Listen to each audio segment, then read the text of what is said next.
खूनी साया।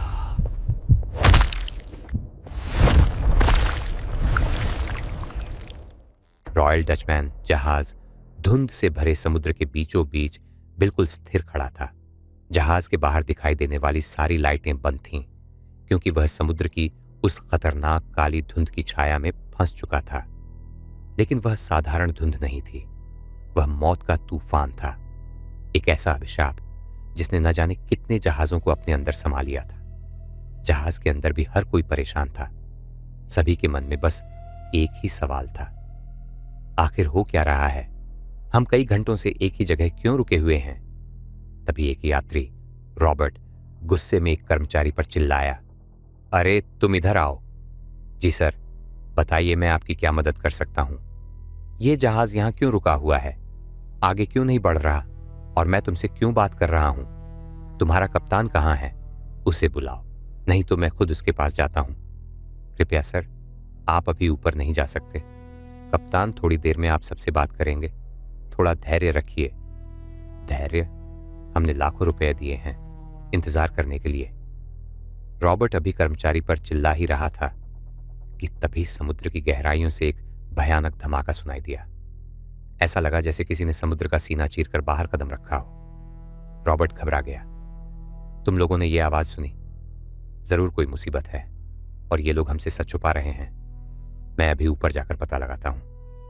नहीं सर, रुकिए सर। उधर कर्मचारी ली ने तुरंत वॉकी टॉकी उठाया। हेलो कैप्टन, मैं ली बोल रहा हूं। मिस्टर रॉबर्ट ऊपर चले गए हैं, अब क्या करें? दूसरी तरफ से कप्तान जोसेफ की आवाज आई, बेवकूफ, तुमने उसे रोका क्यों नहीं? जल्दी नीचे वाले डेक के सारे दरवाजे बंद कर दो। अगर वह वापस नीचे आ गया तो पूरा जहाज बर्बाद हो जाएगा। जी सर। ली नीचे वाले डेक का दरवाजा बंद करने ही वाला था कि तभी उसने देखा दरवाजे पर दोनों हाथ फैलाए रॉबर्ट खड़ा था। लेकिन अब वह पहले जैसा इंसान नहीं रहा था। उसकी आंखें बाहर निकलने को थीं। गर्दन एक तरफ टेढ़ी हो चुकी थी, हाथ मुड़े हुए थे और वह सीढ़ियों से धीरे धीरे नीचे उतर रहा था। कैप्टन, रॉबर्ट सीढ़ियों तक पहुंच चुका है। ली, ध्यान से सुनो, बिल्कुल घबराना मत। जल्दी नीचे जाओ और फेज 2 में सबको सुरक्षित कर दो। जी सर। ली भागता हुआ नीचे गया और इमरजेंसी अलर्ट बजा दिया। लेकिन लोगों में अफरा तफरी मच गई। कोई भी उसकी बात सुनने को तैयार नहीं था। आखिरकार उसे कप्तान की मदद लेनी पड़ी।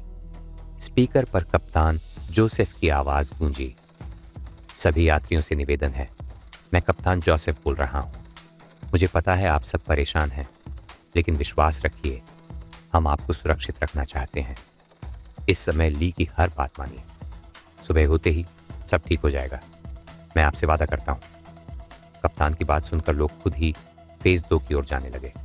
लेकिन रॉबर्ट की गर्लफ्रेंड लियाना बार बार रॉबर्ट के बारे में पूछ रही थी। सभी लोग चले गए। अब केवल ली और लियाना बचे थे। तभी फेज 1 के दरवाजे पर दस्तक हुई। टिमटिमाती रोशनी में शीशे के पार रॉबर्ट का चेहरा दिखाई दे रहा था। ये रॉबर्ट है, तुम लोग उसे अंदर क्यों नहीं आने दे रहे? मैडम, अब हमें उनसे दूर रहना होगा, नहीं तो सब खत्म हो जाएगा। तुम लोगों ने रॉबर्ट के साथ क्या किया है? मैं दरवाजा खोल रही हूं। नहीं मैडम। लेकिन लियाना नहीं मानी। ली ने उसका हाथ पकड़ लिया और कप्तान से बात की। कप्तान का जवाब सुनकर ली ने उसका हाथ छोड़ दिया। अगर वह नहीं मानती तो उसे वहीं छोड़ दो, बाकी लोगों को सुरक्षित रखो। ली फेज 2 में चला गया और दरवाजा बंद कर दिया। उधर लियाना ने फेज 1 का दरवाजा खोल दिया, लेकिन अगले ही पल वह चीखते हुए वापस भागी। दरवाजा खोलो ली, दरवाजा खोलो। लेकिन ली मजबूर था। वह बाकी लोगों की जान खतरे में नहीं डाल सकता था। उधर लियाना डर से कांप रही थी। रॉबर्ट, मेरे पास मत आओ। लेकिन अब रॉबर्ट इंसान नहीं रहा था। उसने अपने सड़े हुए शरीर से लियाना को जकड़ लिया और उसके मांस को नोचने लगा।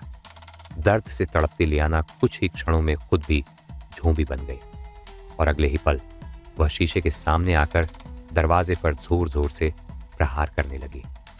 सर, लियाना भी संक्रमित हो गई है और रॉबर्ट ऊपर चला गया है। कप्तान बोला, ले, लोगों को शांत रखो। जितना डरेंगे ये उतने शक्तिशाली होंगे। सिर्फ 2 घंटे की बात है।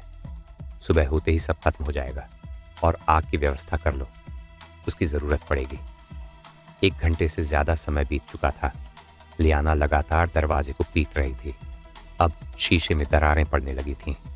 तभी कप्तान का संदेश आया। ली, आग इस्तेमाल करने का समय आ गया है।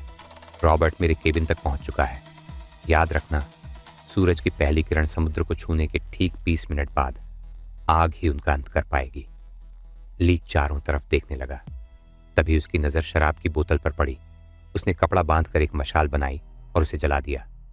उधर लियाना दरवाजा तोड़कर अंदर आ चुकी थी। ली ने सबको पीछे हटने का इशारा किया।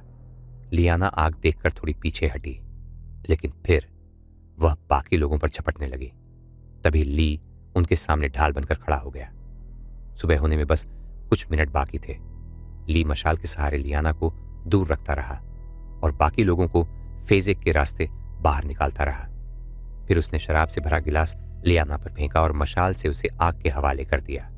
उधर ऊपर कप्तान जोसेफ भी रॉबर्ट से लड़ रहा था, लेकिन आग की इस लड़ाई में पूरा जहाज जल चुका था और अब वह डूबने वाला था। सभी लोगों को बचाने के बाद सिर्फ एक आखिरी नाव बची थी। आओ ली, जहाज डूबने वाला है। कैप्टन, आप नाव में बैठिए, मैं बस आता हूं। कप्तान इंतजार करने लगा, लेकिन तभी उसने देखा ली के हाथ में चाकू था। उसका हाथ खून से लथपथ था और घाव धीरे धीरे सड़ने लगा था। कप्तान कुछ समझ पाता उससे पहले ही ली ने नाव की रस्सी काट दी। नाव धीरे धीरे सुरक्षित समुद्र की ओर बहने लगी। उधर जलते हुए जहाज पर खड़ा ली धीरे धीरे खुद भी झोंबी में बदलने लगा। अपने कप्तान और बाकी लोगों की जान बचाने के लिए उसने अपनी जान कुर्बान कर दी थी। यह दृश्य देखकर कप्तान जोसेफ की आंखों में आंसू भर आए। उसने नम आंखों से ली को सलामी दी। लेकिन दोस्तों, क्या आपके मन में भी यह सवाल उठ रहा है, आखिर रॉबर्ट ज़ॉम्बी कैसे बना? समुद्र की उस काली धुंध में ऐसा क्या छिपा था जिसने पूरे जहाज को तबाह कर दिया? अगर आपके मन में भी ये सवाल हैं तो कमेंट जरूर कीजिए और इस कहानी को शेयर कीजिए ताकि हम जल्द ही इसका दूसरा भाग लेकर आ सकें।